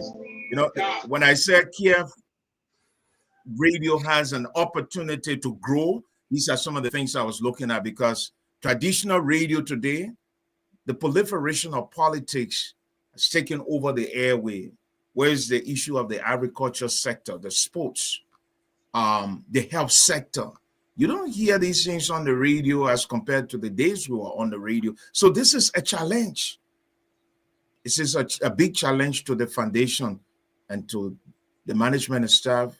We all will work tirelessly, you know, with my background in online radio and television. We all will work tirelessly to make sure that the internet component will reach Liberians, not only in America, but beyond the diaspora. So thank you so much, my brother. Thank you. Thank you. Okay. Obed, I don't know whether you are there. You could weigh in quickly before we run to the line. CEO is pushing us to go to the line now. Obed, if you are there, we can take it quickly, but if you're not there, we can. Someone has to. So I wonder whether if it is on the subjects that would be. Yeah, that's what I wanted to get to. Okay. Yeah, just so you can rumble through that quickly. Okay, so the tournament schedule, how is it like in terms of the timetable? How long is it going to last for? And also for James to tell us some of those people coming on. Yes, we trust his integrity, we trust him in the public space. Who are some of those moderators he's working with? That schools could also trust them that the process is going to be as fair as he earlier on stated. So my concern is about the number of subjects, time allotted, how is it going to be? Just a summary of how the tournament is going to look like for those who are listening who haven't quit in their entire life and wants to follow this one at least. Right. Good question. Okay, so thank you. So our young people will be quizzed from 5 different disciplines. First, we'll have general mathematics, and general mathematics, of course, encompass probabilities, statistics, arithmetic, conic section, and all of that. All of what it pertains to general mathematics, they will be quizzed on that. Then we have general science, of course, biology, physics, chemistry, and all of the disciplines that fall under general science. They will be quizzed in that discipline. We also have social studies. They will be quizzed in social studies. All issues that matter around history, civics, government, economics will fall under that category. And then, of course, we have language arts, English grammar, and literature, who constitute what fall under the category of language arts. Then we have general knowledge and current events. So we are introducing general knowledge and current events because we want to challenge our young people to get familiar with issues that are happening around them in Liberia, in Africa, and the rest of the world. So there are issues happening, current issues that are affecting, you know, young people and even their development. How well are they informed? You know, so we have current events and general knowledge as this is unusual. Normally, traditional quizzing will look at the 4 other categories that I talked about, but we thought it was important, you know, to introduce this. So we're going to have 5, you know, disciplines which our young people will be quizzed. So normally in the game of quizzing, when questions are asked, a quizzer has 10 seconds to respond, and that's one of the beauties of the game. And this draw the parallelism between a regular academic environment and a quizzing environment. Because, say for example, if you're asking a pupil to solve a problem on, you know, determining the slope, maybe the slope of a line or the slope of an equation, if a teacher writes that particular question on the board, maybe it takes the pupil 1 to 5 minutes to solve that problem. As you know, compared to a quizzer or a meter challenge person who is on the bench and he has 10 seconds. So you see, one of the things quizzing does is that it helps young people with time management. It challenges you to be very apt in thinking and producing results. So 10 seconds will be for question.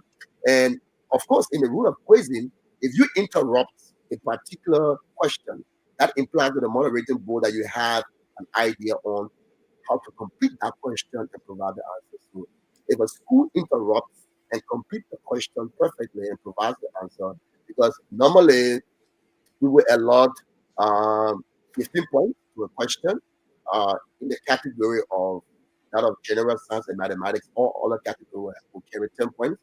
So if a player interrupts the question, like I was saying, then completes it and provides the answer, that person has double of the point.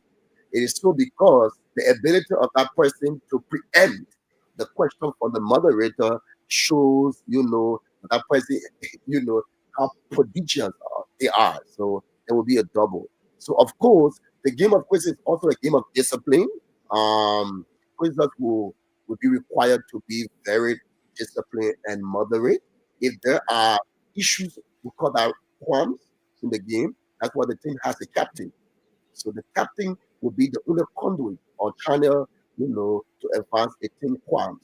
So a team that will not utilize that medium channel could be penalized. So of course, we could deduct 5 points if you behave unruly. We could also deduct 5 points if you fail to complete a question and answer it perfectly.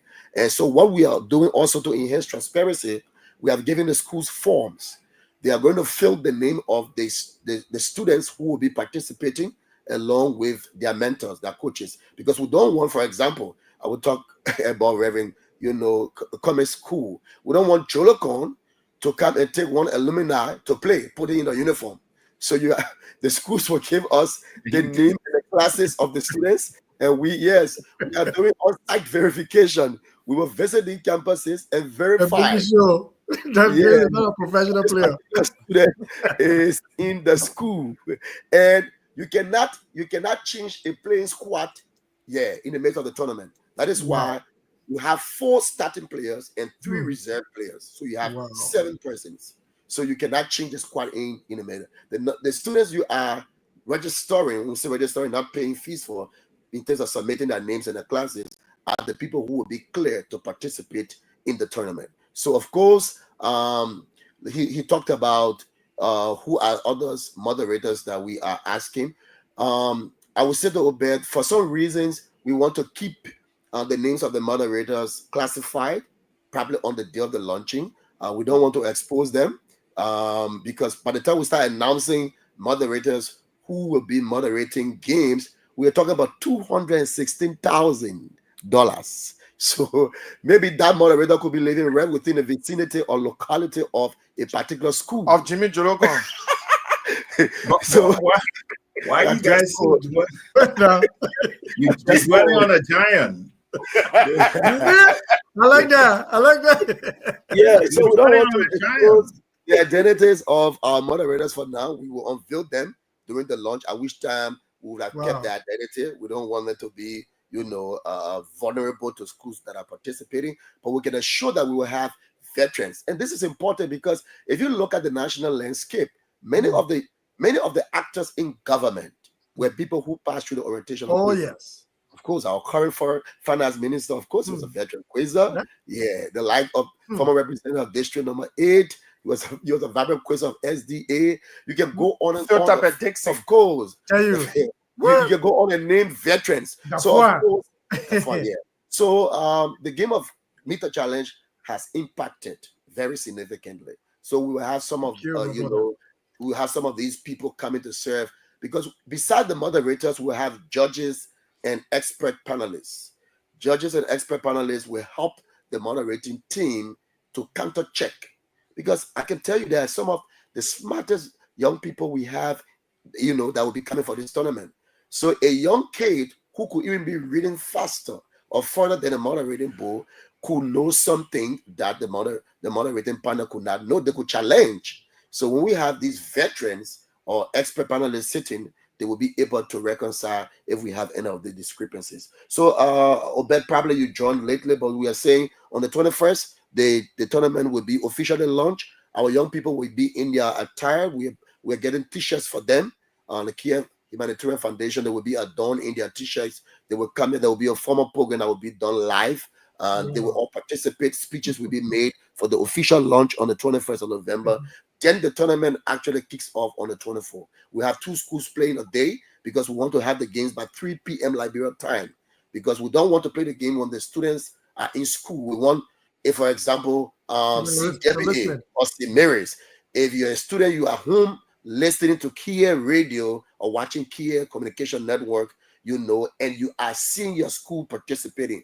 Why it is true that we are making allowance and provision to have few students come, as a support and a fan base, but we want the games played 3 p.m. Liberia time, so our young people out there can follow their schools and cheer their school to victory. So beginning from the 24th to the 28th, we'll have 2 schools playing a day, and then when we're done with the first phase, we now go to our quarterfinal, semifinal, and then we move to the final. So after the final will be on the 28th of November. Then on the 1st of December, we will move to the campus. So if School X becomes the winner of the tournament, we will not just present the cash prize to School X here. We will go, to their campus, either during their devotion service in whatever auditorium or outside, and make an official presentation of the cash prize. So basically, that's how it's going to be like. We look forward to having, a very exciting time, rejuvenating the spirit and the euphoria of, Meet the Challenge in Liberia. Just before we go to the line, Brother Chris, I'm not trying to flatter you. Are you related to Paulette Johnson? No, certainly not. Okay, I will say this. I think you miss. There's a part of you that is missing. I can identify just from your voice. I think you are a newscaster. You have a nice radio voice. Thank you. They met our former radio manager. Yes, so I have background. So he got a background of it. When every time a veteran step in the room, we can identify something. Aside from that, you have this biblical discernment as well. So apparently, you use all of that. That's nice. Thanks for the compliment. Yeah, thank you. I appreciate it. But can we go to the lines now?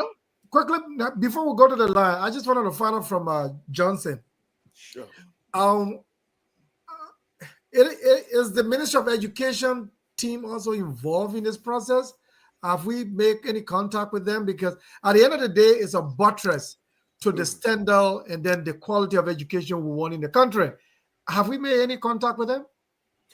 No, except that we were thinking to invite them officially for the launch. But your yes, question it's necessary. It has given. That's why I'm going. It's necessary to have them on the launching day. Yeah, we will invite a representative from the Ministry of Education to watch the launch. That's good. Okay. Thank you. Thank you. Thank you. Okay, so I can run to the lines now, CEO, and take some calls. Yeah, go ahead. Okay, so let's announce the numbers. 0-777-959-959. A meaning to a caller, of course. We will be very straight to that. Once your meaning elapses, we will definitely move to the next caller. So it's 0-777-959-959. Those of you outside the country, you want to participate, is +231 778-1320-94 are the numbers you can call. So we run to the line and take our first international caller. And Eric Pevitz is in the United States. I don't know which part of the United States Eric Pevitz is, but Eric, welcome. Let's hear you. Thank you so much, Desmond. I'm in Pennsylvania. Okay. Let me appreciate the conversation today, and a very big thank you to my brother James Johnson. I have no doubt in his ability to deliver that project. We applaud Kia Radio for doing this, and I think it's about time that the government should, collaborate and sustain academic activities in our country. But I call to weigh in on the agriculture topic that you people begin with. Okay. And I was listening to the former minister on it. If you look at the current budget that we have, the 2025 budget, the government of Liberia budgeted $13 million, and the altering of that for this year is $10 million that is being spent on the Ministry of Agriculture. Already we have issue with food insecurity in our country. This money is a chicken change to actually draft the agriculture sector. We would have thought the 2026 budget that is now $1.2 billion should have at least upgraded the 10 million, but still we're not seeing $9 million allotted. So this gives a very bleak picture for our agriculture sector. And even within the 9 million, 3.4 million is used on salary, 1.8 million goods and services. So that means $5.2 million already is being directed to non-agricultural activities. So if what are we going to do with 3.8 million? And you have to take into consideration budget shortfall that might likely hit us. So I want to believe that our priorities in Liberia is really upside down. Take, for example, quickly, the Ministry of State or Presidential Affairs.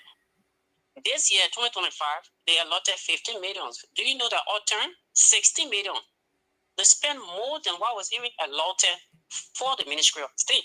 While the Ministry of Agriculture that gave 10 million of 30 million to, they only were able to approve 10 million for them. Okay, so but Eric, what we intend to do next week is to ask our panelists in the United States. We'll send them the budget. We will streamline the budget. We'll go through the budget. We'll tear it apart. Look at all of the yeah.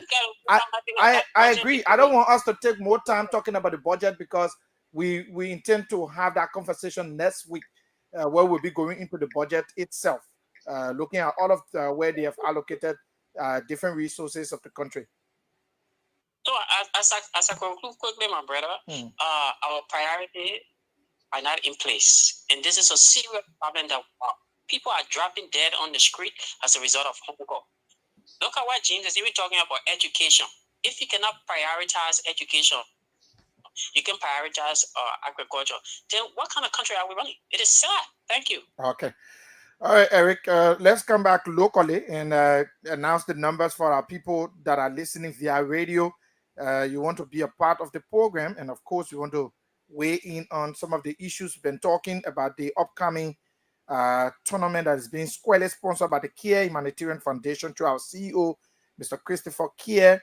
We'll talk about agriculture. What do you know about agriculture, and how do you think our country can fast grow in terms of agriculture in the country? Let's go to the lines and keep taking your calls. 0777 959 959, 0777 959 959, 0881 871 670 are the numbers you can call to be a part of the program. Conversation with the Vision Bearer right here on Kia Radio 95.9. Of course, we are also live on KCN TV. For those of you watching on Facebook, on YouTube is Kia Communications Network, and on X, formerly Twitter, is also Kia Communications Network. So you can call us up on our local lines, 0777 959 959, 0777 959 959. And you have the opportunity to talk to our panelists. They've been talking about different issues, particularly education and agriculture. What do you know? What are the issues you want us to talk about, you can call us up and let's talk about it. But let's go back to our panelists while we await the callers.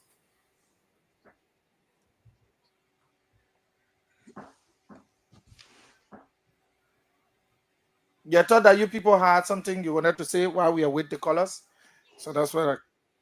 Let me just weigh in something. Are you asking a question? Let's say we await the callers, so we don't have to put on the line, so you could just. Yes, from the previous caller, Eric. So the the lack of privatization, continue to hurt this country. Like this amount of money that we're going to probably get, hopefully, and we will not do anything with it, and we'll end up, going down the same drain. It will be pocketed, by these same guys. A lot of them, take a lot of that, the bulk of that money and put it in the individual pockets and stuff, and leave the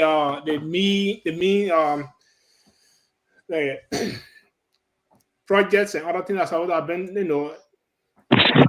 be benefited, from this amount of money that has been given to the country. They will not take it, and that it continues to hurt the country. That things are continuing to really hurt, to my core, as a citizen of Liberia as well. What can we see the need to, to prioritize the basic things in our country, like education, agriculture, and other things that will help the citizens, but we can't do it. As a nation, we continue to, will perish for the lack of knowledge. The Bible says lack of knowledge will perish, and Liberia is continuing to be an evidence of that. So we continue to go in circles, thinking we're running a race, competing with other countries. We're not. Our government does not prioritize a damn thing. And for me, I continue to say, I don't expect any good thing, from any of the government officials, because these are people that came in the country and failed. Someone that failed in the Western civilization, what change do you think you're going to carry to your country? The same failed mentality. So, it continues to hurt me. Very, very, very, so devastating and heartbreaking. How people can do this to the people of Liberia. For Kia Humanitarian Foundation, the project we're undertaking, I would say thanks to James. This is huge, and we'll use the platform to help as many people as possible can help. Whether government comes on board or not, we'll do everything in our way possible to help the destitute Liberians and the community that need to be helped. So, thanks. I just want to add that there. It's a pleasure. Mr. Kia, Andrew Kia, you wanted to say something?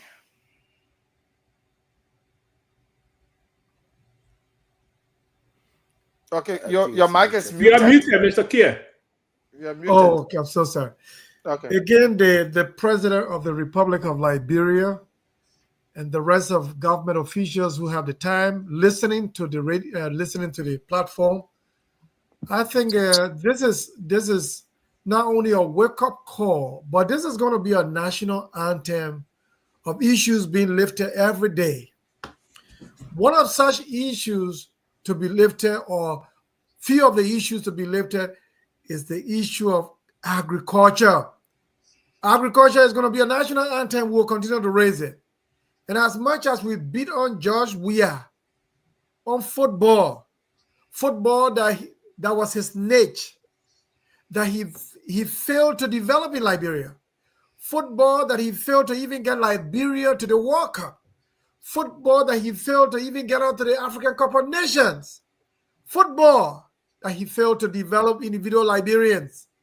Going abroad now and playing professional football. That was a failure. That was a failure to what he was called to be.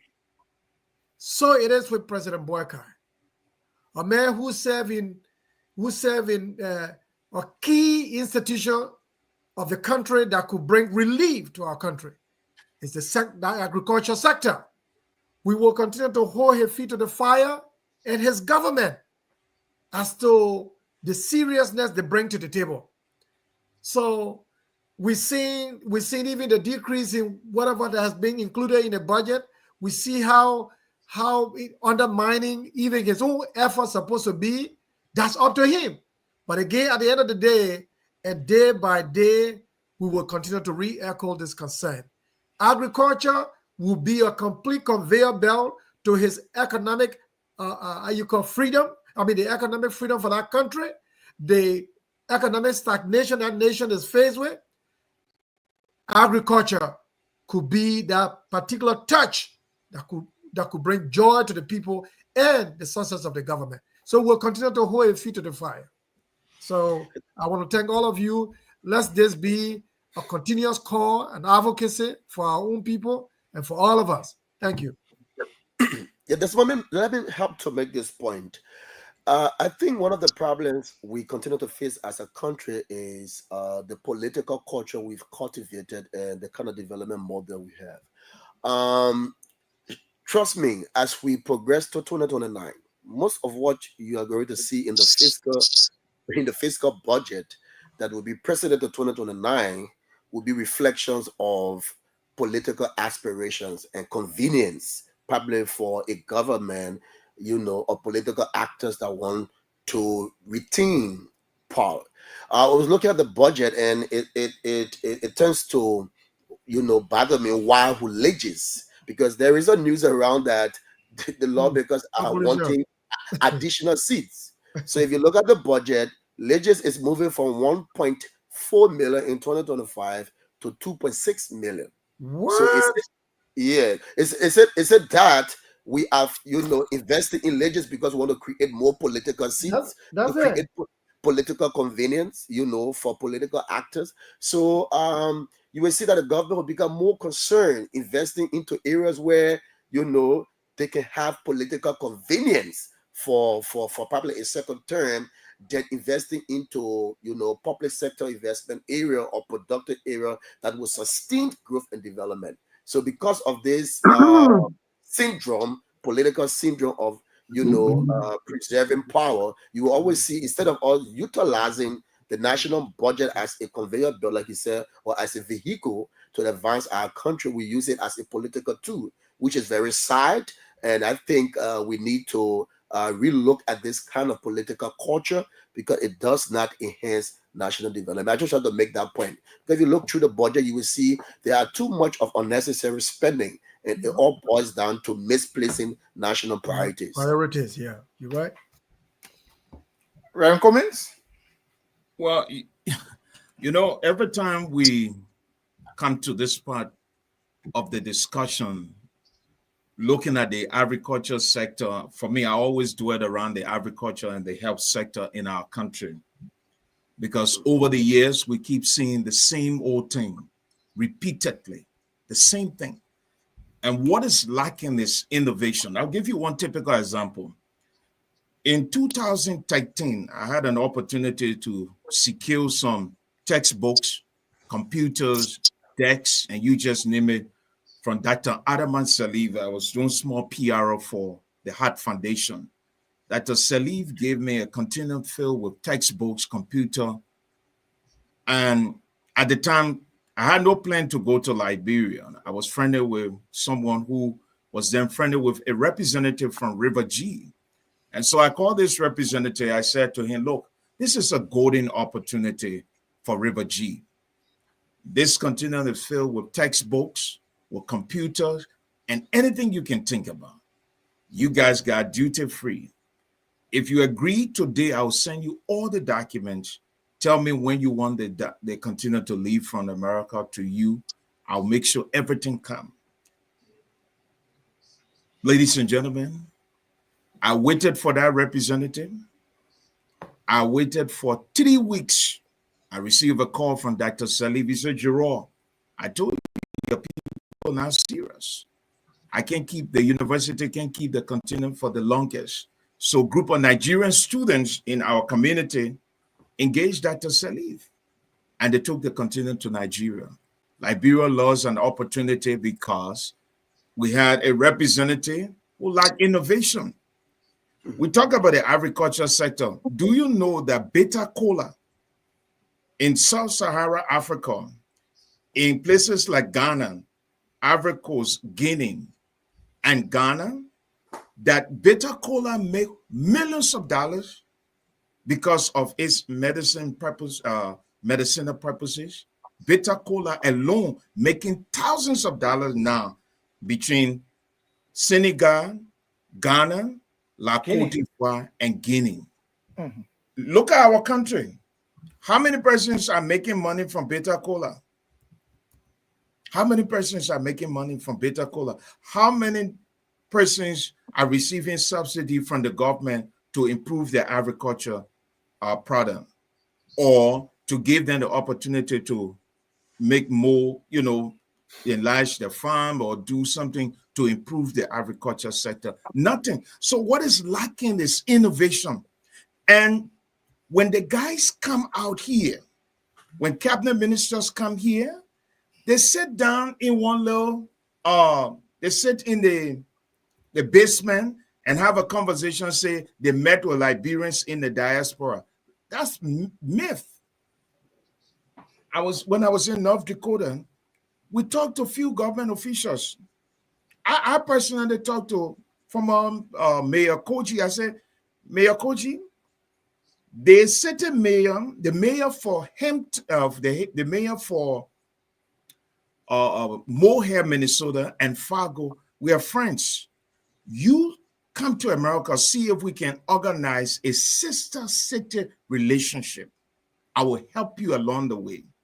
Anything you want to get from Fargo and that of Mohair, Minnesota, to improve or enhance your work. Do you know that the brother are only using 3 cell phones, and one of the phone was the assistant minister for state and presidential affairs, or the person holding the phone that we were talking of, and they told me we'll get to you, Jerome. So lack of innovation.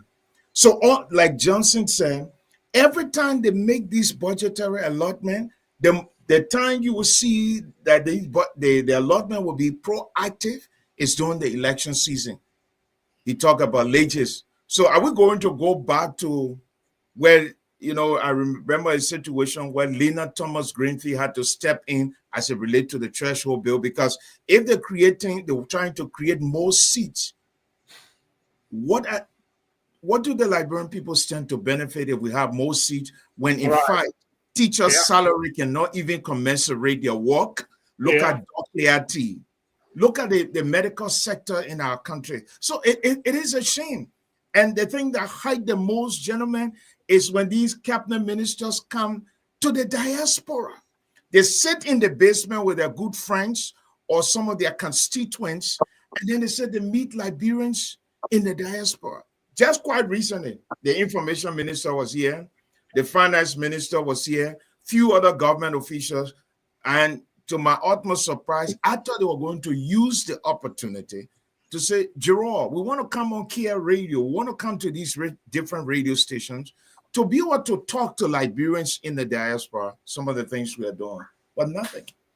So it's just like we're going in the same cycle, lack of innovation, only political season. Our people are proactive. They are not active when we want them to be active. So Liberians just need to buckle up and start reading between the lines for themselves. What do we do now to improve our country? And the worst part of it, if bitter cola is making millions of dollars, making thousands of dollars, people shipping bitter cola all around the world, from Ghana, from Senegal, from Nigeria, from Ivory Coast. Bitter cola, just do the statistics, read on bitter cola. They're making money now out of it. And our people are sitting down. They're getting nothing. A few years ago, Ambassador Lin Sun-Tien, former Chinese ambassador, said if Liberia work with us, we'll make Liberia self-sufficient in rice production. If you take a rice seed now and go to the borough of New Newcretown, Corner West, where I was born, and put the rice seed in the ground, it'll grow. So why are we suffering? It's because of the lack of innovation. Instead of getting rice production equipment from China, we normally go there and get the rice and come with it. Instead of telling them, transform these stuff you have, especially with these bags of rice you want to give our country, give us equipment. Let's go to the counties, and start to do some stuff. They will not do it. They will go and take the rice, come and they take it to their homes. That's what they do.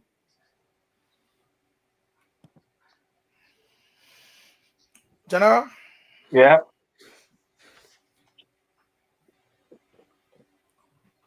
I'm coming. I'm trying to. Yeah, CEO, you want to say something before we so that we got 8:54 p.m. here in Liberia. Yeah, I think we gotta close out in the next 6 minutes, right? So yeah, sure. Okay, so we gotta. Can you hear me? Yeah, we're hearing you. Yes, everybody's saying the same thing, man. They don't play too much politics over the citizen lives. Too much politics. Things that they need to do. When you look in the budget there, most of the things that are in there will only benefit lawmakers and elected officials. Imagine we got 105 Liberians that control the entire country. That means including the president, vice president, that we elect them, and they still cannot get it right. How the other people did it when we're not fighting war? Yes, we know that we're things, but once there's job in the country, all these things will not happen. And you know, we need to call them for. We know this on humanitarian platform we own, but if the government don't do it right, we will not survive. They will just be doing things for nothing because we can't help it. We can't help. We can only help the people right around us. But what about Maryland? What about Sando? What about Grand Gila? All these other counties. That is why we should continue to push the government foot to the fire, no matter whether you're opposition or in position. We need to tell them the truth. And we all need to speak the truth. We all can go and have a little garden in our backyard, but what good are we going to do? We want to help ourselves, but what we're paying taxes for, we're doing all these things, and the government is not doing the right thing. Now today, I'm still surprised that we got $1.2 billion budget. I can remember, and maybe and Brian, you can come in on that. I remember it was 4 years ago into the CDC government when Alex Cummings made a proposal and said, if I'm president, my budget will go $1 billion in the first 3 years. That means we got to look for the money. How we're going to do it? Everybody complain, oh, this and that. You don't know what you're talking about. CDC took it to what? 785. Then this government now taking it to 1.2. What in there for the citizen? We don't know. Let them tell us what in there. Why they increase it that far? Are we getting what different now? Do we have oil, money coming from some resources or somewhere? Or are they going to increase taxes on the people again? We don't know. Let's open the line and we can talk again. And then maybe we can call it quit because we're almost to the time you got to go home. It's listening now. So, but budget is not their money on hand, or is it? Budget of paper. Paper. So they said in fact the budget they will have around 200 million in excess that will come from some signature fee from. Yeah, look at that. Look at that. Hey, you stand to benefit now. Yeah, like you getting married and you start checking all your friends, then I will contribute and you don't get the money to marry yet. So only 23.3% of the budget is on public sector investment. Yeah. Like you rightly put it, over the projected revenue, tax revenue is accounted for over 70%. So government will obviously increase taxes. Yeah, they will increase taxes. They're going to kill the people.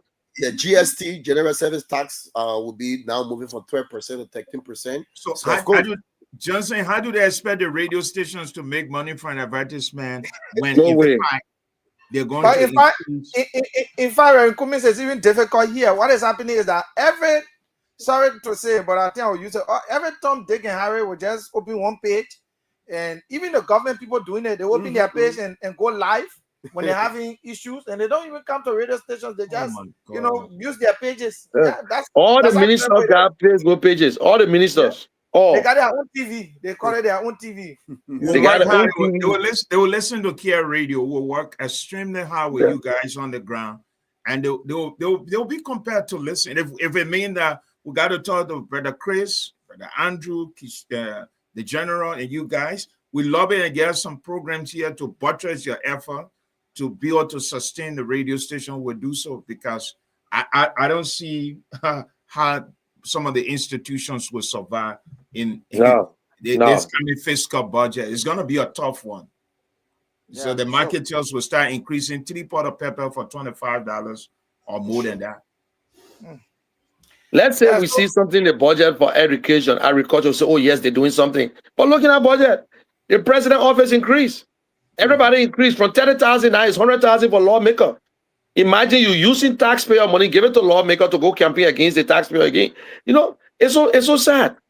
Everything going through national security will increase because that's why the executive control NSA budget will increase now to over $12 million. That's what's going to happen. Okay. I mean, our thief will continue to be a thief. A road is always a road. They will develop new ideas to steal more money. That's exactly what is playing right here. What more can you see? Yeah. Okay, but we gotta go. It's almost on the dot, 9 o'clock. So yeah, let's get it from across the board. Parting comments, then we can. I wanted to read the comments. We have a lot of comments on the social media today. A lot of them. I thought we could just rumble through them to read it so that these people can feel good that we mentioned them as well. I think you go ahead and then we just call it a day, and that's all. Okay. All right. So impartial. Amos say congratulations. Livadino dos Santos Copa Jr. says great show. Martin Swain said good evening. I'm following from Cardwell. Thanks, CEO Kia, for all you are doing for your country, Liberia. Peter Quinwe say, is there a call number? Yes, we did. We placed the numbers right on the screen. He says, any calling number? Yeah, from the US. Yes, we did the WhatsApp number as well. Because we like other rice better, I do not see how you could tell people what they like to eat better. That is Peter's statement. Egnor Davis says, you can't find parboiled rice in Ghana.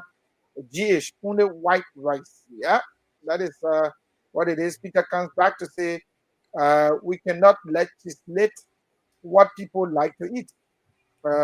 Peter says we have to think deeper than that. Jen McBorough says where you got from the market road from Madam Cassell. He was asking question when she talked about the farm to market rule. We rather spend money in overpass bridges. This is what happens when you elect non-visionaries. Elon Davis says, Cassell, you have all this good idea, great. Why didn't you make a difference in Grand Bassa County when you were superintendent or when you were working in government? That was for the former superintendent, former minister, but she's not yet. Cassell, you have, okay, he said that again.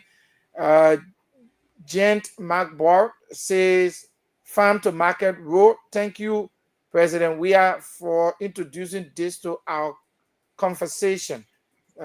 Peter goes back to say the same thing. Let's keep that. Sid Burns say hello, uncles. Yes, yeah. So it's just a repeated stuff from most of our people. They writing it like twice. Some of the comments. Anthony G. Goy Senior says the government of Liberia presented US $1.2 billion for its fiscal year 2026 budget, collecting money to distribute it among politicians isn't something we should be celebrating. Core revenues are projected to be 900 million when you excluded borrowing and grants. Our debt service is around 230 million, or 19% of the total revenue. Yeah, so we skip that as well. It's just all about the budget. We don't have the luxury of time, but we just wanted to rumble through some of your messages. It's very important so that people can feel a part. Yeah, and Ruth Samuel says she's following. Ruth Samuel says she's following as well.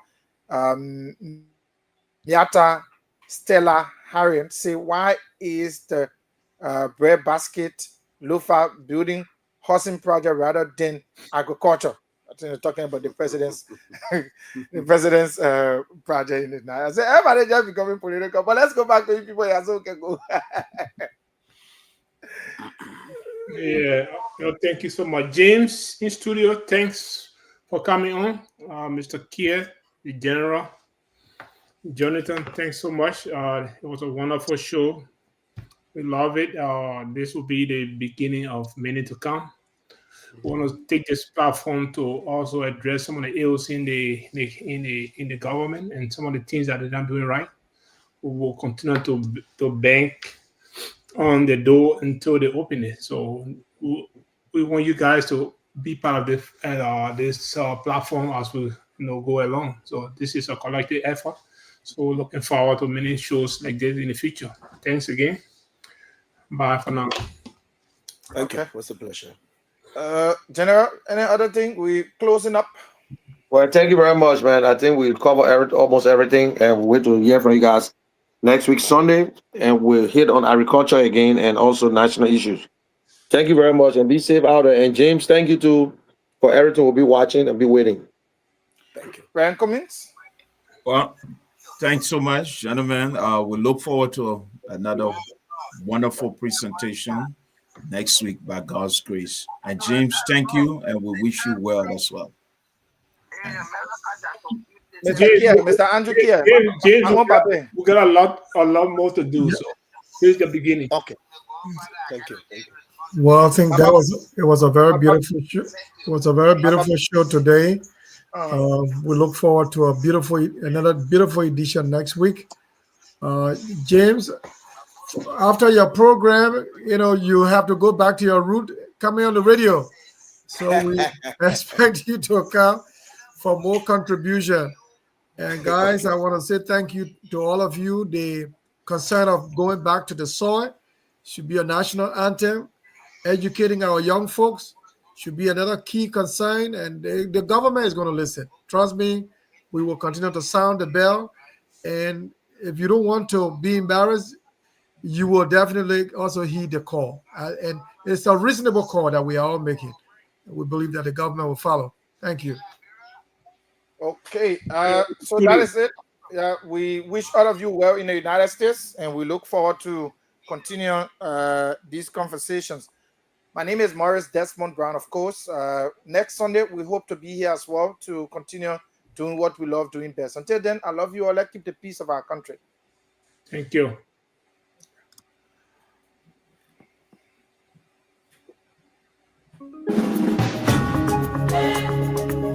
Freedom, freedom.